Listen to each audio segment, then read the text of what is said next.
itu. Kalau Anda tidak suka silakan keluar. Saya di posisi seolah-olah kita menyebut dan nama. saya bertanggung jawab terhadap apa yang Aiman, saya minta maaf. Bung Faisal karena mendukung Pak Anies, berpikir seolah-olah karena Pak Anies belum mendapat dukungan partai hingga hari ini, seolah-olah kami menjegal. Nggak ada, jegal-menjegal. Assalamualaikum warahmatullahi wabarakatuh. Teman-teman, balik lagi di channel YouTube gua, Hairun Imam. Nah, di video kali ini kita akan melihat dan menyaksikan detik-detik di mana Faisal Assegaf, salah satu pembenci Presiden Jokowi, diusir oleh Aiman di salah satu stasiun TV nasional. Karena apa? Karena Faisal Assegaf menuduh seseorang tanpa data, tanpa fakta, teman-teman. Hanya asumsi dan omon-omon belaka. Selain itu, Faisal Assegaf juga kena skakmat Ahmad Riza Patria, salah satu politisi Gerindra dan mantan wakil gubernur DKI Jakarta, teman-teman. Oke, tanpa perlu berlama-lama lagi, mari kita bersimak bersama-sama videonya berikut ini. Saya masuk ke substansi aja karena bukan hanya Anies yang dijegal, tapi saya di posisi sini pun harus dijegal juga. Itu bukti efek dari kebencian kepada Anies. Tetapi nggak ada kaitannya dong, Bung Faisal. ada kaitan. Kalau saya lihat ada, TikTok kan? Tadi kan ke saya dulu, ke Bung Rocky terakhir. Tadi kan saya prediksi, tapi sampah lewat, kemudian bagian dari kekuatan penjegalan, ya udahlah kita sebagai rakyat bicara partai politik dalam ruang pembicaraan saja kita nggak punya hak, apalagi kita menentukan siapa yang harus diusung partai. Tapi saya mau manfaatkan berapa menit saya, Bang? Silakan, Abang 3 menit silakan. Saya 2 menit aja. Oke. Ada 2 nama di lingkaran istana yang tidak dibicarakan oleh seluruh media, yaitu Dasko dan Ahmad Ali. Ini perbincangan lebih spesifik. Orang yang banyak didiskusikan di kalangan aktivis investigasi masalah-masalah politik sensitif yang mengklaim bahwa 2 aktor ini berhasil membawa Prabowo masuk ke kabinet. Cerita itu bisa dikonfirmasi. Kedua, 2 sahabat ini berpisah jalan dalam drama politik di Pilpres 2024. Ahmad Ali sibuk mencari partai untuk Anies, dan Dasko terus berjalan memandu hubungan yang kuat antara Jokowi dengan Prabowo. Hasilnya saling menunggangi di sana. Prabowo lolos sebagai presiden dengan kesimpulan rakyat melalui proses pemilu curang. Saya nggak mau masuk debat di situ. Tapi kemudian karena korbannya Anies, ketiga partai yang paling banyak didatangi Pak Ahmad Ali sebagai perajut, sebagai orang yang memperkuat PKB, Nasdem, dan PKS ini kemudian hilang. Kita nonton, kaget saya. Pak Ahmad Ali ajak Kaisang, PSI untuk mendapatkan rekomendasi calon di Palu.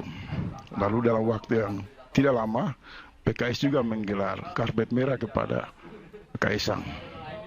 Untuk di mana maksudnya, Jakarta? Pertemuan di kantor PKS. Ini belum bicara pilkada ini. Kalau bicara PKS itu kan antitesa terhadap Jokowi, terhadap dinasti Jokowi. Tapi anak dari Presiden Jokowi hadir diberi karpet merah. Keputusan PKS terkait Bobi juga di Sumatera, itu juga diduga kuat. Pak Dasko dan Pak Ahmad Ali berhasil untuk meyakinkan. Langkah yang terjadi dukungan PKS di Sumatera Utara kita sudah bisa menangkap. Berarti PKS akan menyeberang masuk ke kubu sebentar. Tadi Anda sebutkan Pak Dasko, Pak Ahmad Ali. 3 menit jadi saya agak... sebentar, itu kan wajar dalam politik, menarik konsolidasi dan sebagainya. Kan hal yang wajar. Ya tidak wajar? dalam politik juga, karena ini suara rakyat, wajar juga kita memiliki analisa, pendapat. Sejauh itu tidak menghujat. Hak Pak Dasko kan mengacak-acak ini semua. Tapi saya ingatkan Pak Dasko, pesan kuat Prabowo di ruang publik pasca Pilpres 2024 bahwa dia ingin membangun rekonsiliasi dan pembentukan kabinet yang menjaga persatuan. Tetapi dalam praktek ketiga Dasko terlalu jauh melangkah, mengatakan Koalisi Indonesia Maju plus Itu satu kebohongan yang sangat luar biasa. Kenapa itu tidak dibuat di Papua? Kenapa tidak dibikin di tempat lain? Kenapa Kimples itu hanya fokus untuk DKI? Ada beberapa daerah. Sebentar Bang, saya nanti bela Abang. Kenapa Kimples itu tidak mengangkat misalnya sahabat saya, orang yang berprestasi di Jakarta sebagai wakil gubernur? Kenapa dibuang? Kenapa ambil Ridwan Kamil? Kan ada Bang Reza. Abang dong diperjuangkan, masuk ke DKI. Oh, Bang. Pakai Ya kan? penanya nggak apa? Ya, Artinya Ridwan Kamil apa? kan lebih tinggi dari saya, popularitas dan elektabilitasnya. Iya, artinya saya mau mengatakan Pak Dasko pertama kali mengkonsolidasi gaya politik premanisme ini, korbannya Abang duluan. Allah itu. Saya bicara analisa. Nanti saya jawab. Karena ini partai di ruang publik, saya bicara satu fakta. Poinnya apa, Bang? Kita nggak bicara soal personal ke personal. Ini Poinnya apa? masalah saya 3 menit, dia posisi pejabat publik, pejabat partai. Nggak, saya terus terang, saya harus potong Abang. Poinnya adalah kita bicara soal pilkada, kita tidak bicara soal personal. Silakan kalau Abang bicara soal personal, saya potong. Saya bicara Kimples ya. Kalau bicara Gerindra, menurut saya sebagai rakyat, paling tepat adalah memperjuangkan Bang Reza. Bang siapa? Bang Riza. Oh, oke, Ariza. Kader yang sudah berpengalaman menjadi wakil gubernur. Ya, jadi Tapi kalau Gerindra terlalu maju mendukung Ridwan Kamil yang kita tidak tahu prestasinya apa di Jawa Barat, itu membingungkan. Semua kekacauan ini kemudian publik berkesimpulan ada semangat lewat pendekatan. Mungkin kalau saya keliru, mohon dimaaf. Pendekatan Pak Dasko mungkin terlalu khawatir bila Anies lolos di DKI maka akan bersaing dengan Prabowo di 2029. Itu kan disempat dibicarakan. Baik. Silakan, saya sekarang berikan kesempatan kepada Bung Riza untuk menjawab apa yang disampaikan oleh ya, Bung Faisal silakan ya, pengamat memang boleh menyampaikan satu, tapi kita jagalah batasan-batasan, apalagi menyangkut personal. Jadi yang pertama, Bang Dasko itu kan memang ketua harian. Memang tugasnya mewakili Pak Prabowo untuk melaksanakan kegiatan partai di seluruh Indonesia, nggak cuma di Jakarta. Terkait Ridwan Kamil, itu kan Partai Gerindra memang mengusulkan Ridwan Kamil seperti disampaikan Pak Dasko itu, karena memang kami melihat Pak Ridwan Kamil memiliki kualitas dan kemampuan untuk bisa menang di Jakarta melawan Anies atau siapapun, Ahok sekalipun. Itu kan kacamata kami di Gerindra, maka kami sampaikan pendapat itu. Sekalipun Golkar ketika itu masih memberi surat tugas kepada Ridwan Kamil untuk Jakarta dan di Jawa Barat. Dalam perjalanan kemudian PAN mendukung, Demokrat dan semua partai mendukung, itu hak mereka. Kami tidak pernah juga bisa memaksakan partai-partai di KIM untuk sama, karena beberapa daerah juga kita nggak sama. Di 545 ada Gerindra dengan PDIP, Golkar dengan PKS umpamanya, atau sebalik, itu biasa. Coba cek di seluruh. Ini kan tidak disebut plus-nya itu kan? Ya. Nah, saya ingin ada menyampaikan koalisi dengan partai pro perubahan. Yang plus banyak. Plus. Bung Faisal, yang plus itu daerah lain banyak. Nggak cuma di Jakarta. Nanti kita lihat nih, Jawa Timur insya Allah plus juga. Jawa Timur plus juga? Insya Allah plus juga. Oke. Di Jawa Tengah mungkin bisa plus. Sumatera Utara udah pasti plus. Plus itu, ya di Sumatera Utara kan ternyata plus juga. Oke. Kan ada 5 ya partai di koalisi di KIM yang di parlemen, kemudian juga 5 di non KIM kan, mulai di PDIP, PKB, Nasdem, P3, PKS, ada 5. Di beberapa daerah kita juga sama dengan partai-partai di luar KIM. Jadi biasa. Begitu Jakarta, apa yang disampaikan Pak Dasko adalah KIM insya Allah solid di Jakarta, ya kan? Kemudian insya Allah ada plusnya. Cuma memang Ya, baik. Sudah cukup, mohon maaf, terima kasih Bang. semua partai itu punya kader-kader Refli. terbaik. Saya 1 menit aja, 1 menit aja. Sudah cukup nanti. Ya, saya nggak menyerang personal. Ya, saya beri tadi jawaban apa Anda kan lancar, saya nikmati. Nggak bisa begini Bang Aiman. Kenapa saya bicara orang-orang sebagai aktor penting di lingkar kekuasaan? Dari sana spektrum pembicaraan politik itu dibangun. Sehingga kita tidak bicara omong-omong. Orang berbicara caci maki Megawati dengan kedewasaan PDIP, kita tidak pernah dihambat seperti ini. Ini ruang yang sangat otoriter menurut saya. Dari tadi forum ini menghujat Jokowi oleh Rocky. Nggak ada sikap Anda sensitif. terhadap Saya challenge tadi. enggak. Saya challenge Ya. tadi. Ini Bung karena Rocky, saya nama challenge. Dasko disebutkan. Saya katakan tadi Bung Rocky, Ada satu logikanya variabel yang Anda Silakan, terima benarkan kasih. di forum ini. Terima kasih, saya ke Bung yang Refli. Anda Dan saya benarkan dengan berikan sikap kesempatan Anda. kepada Bung Refli. Karena Anda Waktunya pasti sudah dihubungi. habis. Saya tahu. Sudah habis waktunya, mohon maaf. Silakan Bung Ada Refli. satu nama saya Tidak, sebutkan. saya konsisten untuk siapa yang tidak memiliki data dan fakta maka Tidak akan saya bisa. challenge. Anda Silakan, Bung Refli. Anda tidak fair. Cukup, saya terima kasih. Iya kan? Anda tidak fair. Anda pajang Itu saya di persepsi sini. Anda. Silakan Anda itu persepsi pajang Anda. saya di sini. Anda Saya masukkan berikan kesempatan semua. pada Anda, silakan. Loh, sebentar dulu saya luruskan dulu soal Saya host di Dasko. sini. Bas, Kalau Anda tidak suka, silakan keluar. nggak boleh Anda undang saya seperti itu. Kalau Anda tidak suka, silakan keluar. Saya di posisi seolah kita Saya host di menyebut sini dan nama. saya bertanggung jawab terhadap apa Mas yang menjadi Aiman, saya CEO minta maaf sebentar. Saya pemimpin Mas, redaksi di sini dan saya Mas, bertanggung jawab di sini. Ketika saya Saya sebut minta nama Anda, itu Anda langsung waktu Anda potong. sudah habis dan sudah cukup. Saya harus Silakan, Bung luruskan. Refli. Saya Oke. harus luruskan ada dinamika di sentrum kekuasaan. Beberapa nama yang menonjol. Dampaknya sampai ke Golkar. Semua itu di-capture di ruang publik. Dan Anda sudah sampaikan itu. Dan sudah Saya cukup. ingin mengatakan di akhir kalimat saya, Mas Aiman, saya tidak tendensius. Saya hormati dinamika ini. Tapi saya berharap pilkada itu menjadi perekat kepentingan nasional.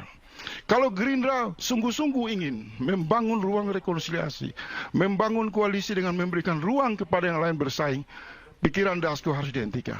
Tidak Insya bagus. Allah untuk nanti Prabowo. Gerindra akan tampil Terima kasih. membangun Baik, rekonsiliasi makasih, untuk cukup. Dan Bang Aiman, saya cuma saran Bang. Untuk pertama kali saya hadir di forum dengan berusaha untuk menjaga perasaan Anda. Karena Nggak perlu jaga saya perasaan. tahu Anda trauma, Oh enggak. hingga Anda mengawasi saya sejak awal. Jangan-jangan setiap ucapan saya berdampak hukum pada Anda. Tapi saya mau Enggak. sampaikan kepada Jokowi dan seluruh pendukungnya. Nggak usah tanggap Aiman.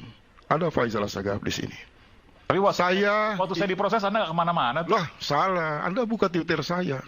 Saya buat membalance kepada Anda. Cuma Anda saja cengeng menghadapi masalah kecil itu.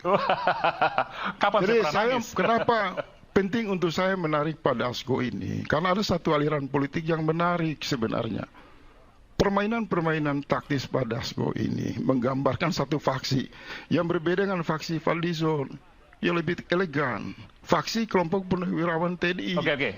Masa militer pengamat tidak masuk Saya lebih sudah jauh. berikan kesempatan tadi. Iya kan? Dan Anda tidak Jadi, memberikan bukti. Jadi saya Soal mohon kota Anda kosong ini tergantung dinamika kita bicara internal soal Gerindra. pilkada, silakan. Nah, tidak kita bicarakan soal tunggu personal. Kalau apakah personal, saya akan tutup.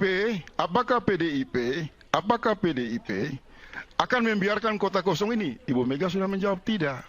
Artinya apa? Pertanyaan Anda hampir 28 kali di tempat ini soal Anies saya jawab, kita berdoa. Anies bisa diselamatkan oleh sikap negarawan Ibu Megawati, Caimin, dan Surya Paloh. Untuk menjawab pertanyaan Anda tadi, kota kosong. Maka semua skenario Dasko itu gugur dan tidak mengancam kehancuran Jadi demokrasi. Bung Faisal, Saya kira itu aja ya pesan saya. Terima kasih. Bung Faisal ini berpikir bahwa kota kosong ini kalau Anies nggak maju kan seolah-olah itu peran Pak Dasko. Tadi saya bilang, Internal dinamika di internal Gerindra. Pak Dasko sebagai tidak satu pernah partai mengintervensi partai politik. Siapa yang bisa mengintervensi Bang Surya, Salim Segaf, Pak Saihu, Itu kemudian juga Pak Mardiono. Semua partai-partai punya intervensi masing-masing. Jadi Di panggung sekali depan lagi, kan begitu semua indah, bagus. ya memang Saya faktanya agak sensitif bicara panggung belakang, abang jangan terlibat bang. Sebenarnya daripada menjegal Anies dan ada yang menghancurkan menjegal Anies. abang masuk ke Tangerang, mending Anda yang kita perjuangkan. Gerindra berbesar hati. Kalau korbankan Anies, ya naikkan mantan wakil gubernur. Korbankan Anies, apa benar? nggak ada. Siapa yang harus mengorbankan Pak Anies? Pak Anies independen. Dia punya independensi, punya kemerdekaan. Dia berdaulat. Dia bisa menentukan pilihannya sendiri. Saya mau tanya bang, Pres. kapan istilah Kim Plus itu dihapus? Sehingga tidak memberi tendensi bahwa apa pandangan negatif seolah-olah Kim Plus untuk menghajar Anies. Apa sih yang salah pada Kim Plus? Kan tadi saya bilang, Itu selalu jangan lihat Jakarta. di ruang publik. Banyak Nama daerah, Anies itu diikuti oleh banyak daerah satu koalisi itu yang tidak ada masuk akal gitu. Plus. Bung Faisal karena mendukung Pak Anies, berpikir seolah-olah karena Pak Anies belum mendapat dukungan partai hingga hari ini, seolah-olah kami menjegal. Nggak ada jegal-menjegal. Baik. Pak Anies kalau ingin maju banyak cara, umpamanya melalui calon independen, mendapat dukungan. Jadi sekali Pak Dasko maupun kami di Gerindra tidak pernah mengintervensi atau menjegal siapapun. Semua punya ruang yang terbuka untuk tampil di ruang publik di era demokrasi ini. Oke, kita berikan tepuk tangan untuk para narasumber kita. Waduh, teman-teman, itulah tadi ya sedikit action dari Bung Aiman akan mengusir Faisal Assegaf karena ngomong ya selalu menyerang pribadi gitu, dan omongan itu tanpa data dan fakta alias omon-omon, teman-teman. Apa kualitas pendukung Pak Anies seperti ini? Hanya Pak Anies yang intelektual tapi pendukungnya tidak, ya kan? Ini perlu dipertanyakan juga sebenarnya, karena ya cara mereka berbicara, cara mereka menyampaikan pendapat itu sangat tendensius dan sangat menyerang pribadi gitu. Sangat berbeda dengan Pak Anies yang selalu menjaga nggak menjaga juga sih teman-teman. Karena di debat capres kemarin tidak menjaga juga sih, ya kan. Lebih parah bahkan menjatuhkan Pak Prabowo, ya kan. Tapi ya seorang Faisal Assegaf ngomong kayak gini ya sama lah dengan tulisan-tulisan dia di Twitter kan. Untung ya kali ini dia kena jab dari Aiman dan kena skakmat dari Bung Riza Patria karena mendukung Pak Anies, dan Pak Anies tidak mendapatkan partai, dia ngamuk-ngamuk, teman-teman. Padahal kan kenapa Pak Anies tidak bikin partai aja gitu atau masuk partai politik gitu, sekalian aja kan nyemplung, ya kan. Apakah karena Pak Anies terlalu suci bagi partai politik, makanya beliau tidak ingin mengotori bajunya atau badannya dengan jas atau warna partai politik? Ini harus dipertanyakan juga. Atau kalau memang tidak ada partai, kenapa Pak Anies tidak maju sebagai calon independen gitu, ya kan? Kan ada jalur independen. Kalau memang partai-partai tidak mendukung ya jalur independen aja sekalian. Katanya kan banyak pendukungnya, katanya kan banyak masanya, ya coba aja gitu, ya kan. Dicoba, dites, bisa nggak jalur independen, bisa nggak menang gitu, ya kan. Ini yang perlu di-challenge. Kalau partai meninggalkan Pak Anies terus pendukungnya mengamuk-ngamuk ke partai, ya salah juga, ya bukan salah partainya. Ini kan dinamika politik. Politik sangat dinamis dan bisa saja berubah dengan drastis di tikungan akhir kalau kita meminjam kata dari Bung Adi Pray teman-teman. Nah, mungkin cukup sekian dulu video kali ini teman-teman. Ya saya puas banget karena ya lagi-lagi para pembenci Presiden Jokowi kena jab, kena skakmat, kena usir bahkan. Waduh, ini sangat menggembirakan. Oke teman-teman, jangan lupa like, subscribe, dan share videonya. Akhir kata, bila taufiq wal hidayah. Wassalamualaikum warahmatullahi wabarakatuh. Bye-bye.